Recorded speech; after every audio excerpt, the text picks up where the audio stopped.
Hey friends, I'm glad you're with me today because I'm trying something that I have not made before.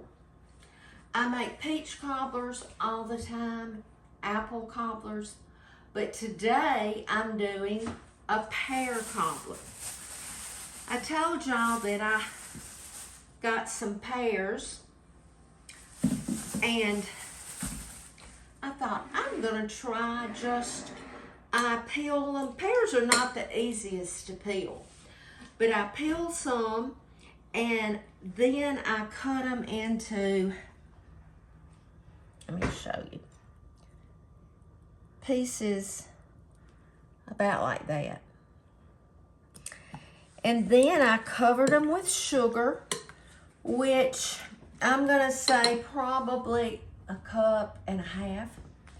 And I sprinkled cinnamon and nutmeg, and I added just a little water because in a cobbler, the kind that I make, you need some juice.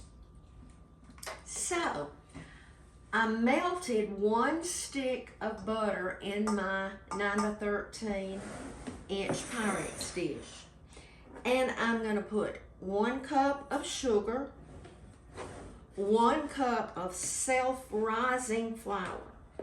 It has to be self-rising. Won't work if you put all-purpose or plain. So you have to have self-rising. And 1 cup of whole milk. Mix that flour and sugar. It helps to keep some of the lumps out. All right. 1, 1, and 1.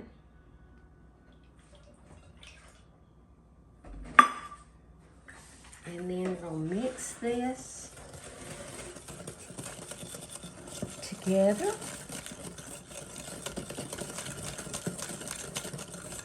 Just want to make sure there's no lumps of flour. And it looks like it's pretty good to me. And then I'm going to pour it over the butter. And I'm not going to stir it. Then, hold on 1 second. I got a little spot of flour. Okay. All right. Now I'm going to begin putting the pears evenly over the flour mixture. Harold told me he thought this would taste a lot like an apple pie. And we'll let you know for sure. But I think it's gonna be really good. I watch a homesteading family on YouTube. I just love, they have the prettiest garden and everything. And she was canning pears the other day. This is a good many pears. I don't know that it needed this many, but we're gonna keep on.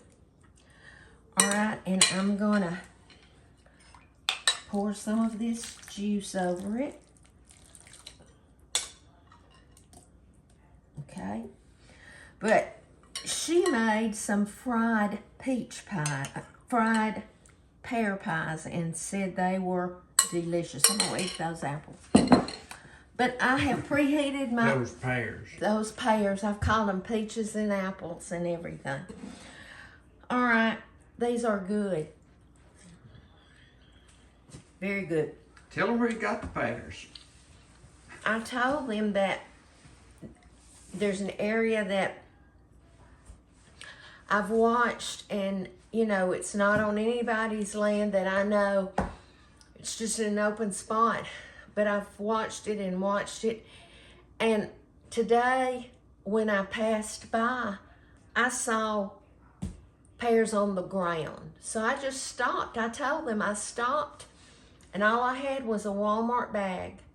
And I picked the ones up that were on the ground, so I didn't get any on the tree.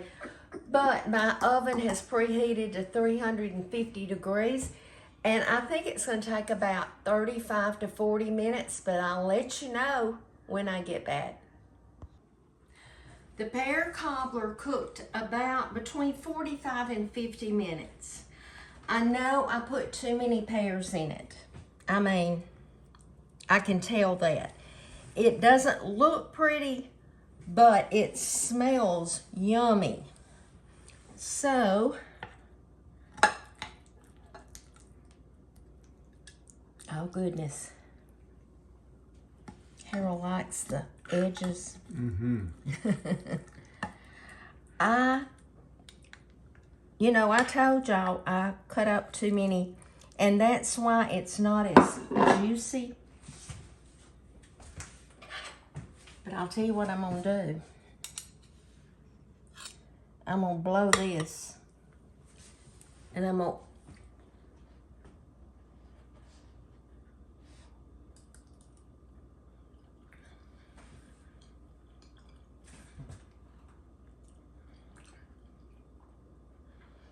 Harold, do you remember many years ago before we got married, Traveler's Restaurant? Mm-hmm. The Waltons had it. The restaurant in Harpersville? The only one. Lola. There was a lady named Lola, and she cooked the meals and all for 'em. This tastes so much like her cobbler. The peach cobbler recipe is in volume 1 on page 55. The only thing that I did differently was instead of peaches, I did pears. And because they weren't in a can, I told you I had to put about 1.5 cups of sugar, and I put a little bit of water and cinnamon and nutmeg. And oh my goodness, it is delicious. I think it's the nutmeg in here that reminds me so much.